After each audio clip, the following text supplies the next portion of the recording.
Greetings. Just here along the lower John Day River. Stopped for a moment to talk about miner's lettuce. It's one of our favorite wild edibles. It's edible raw. You can pluck it right up and give it a munch.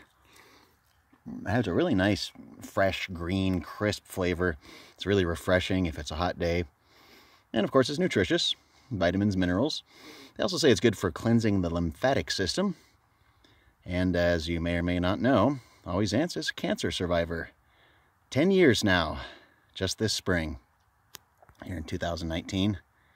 And we certainly don't mind taking a moment to improve our health and keep that cancer at bay. And we did have cancer of the lymphatic system, Hodgkin's lymphoma. Did 6 months of chemotherapy, and I'll tell you, it wasn't fun. And even a decade later, we still feel the effects. So it's really a privilege to be able to come out and do these sorts of things, and to have the health to be able to do it, to have recovered fully. And it's only through doing healthy things, eating vegetables, keeping up on exercise, and staying away from the junk food. Doing things that are good for your mind as well. Coming out places like this, even alone. It's very quiet, it's very peaceful. Super high water right now. It's a 100-year flood. Pretty impressive. Haven't had water this high since the 1920s, apparently. Pretty cool. The miner's lettuce, you can find it all across, whoops, slipped on all these sorts of hillsides.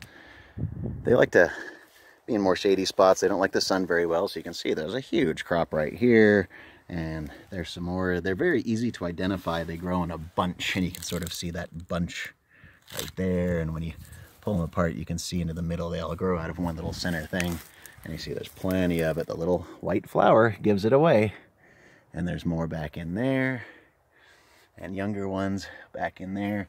It's incredibly plentiful this time of year, and it's not endangered, and the USDA does even list it in some of their literature as a weed, mainly because it's not a crop that we are trying to grow, and it's not the grass that cows are trying to eat, so it's technically useless to modern man. But for us, it's an absolute joy to find. It's a treat to be able to savor, and this time of year is one of our favorites because we get to enjoy carpets and carpets of miner's lettuce that nobody else wants to help themselves to, so we'll go ahead and do it. I mean, thank you very, very much for joining us along here at the lower John Day River to talk about miner's lettuce.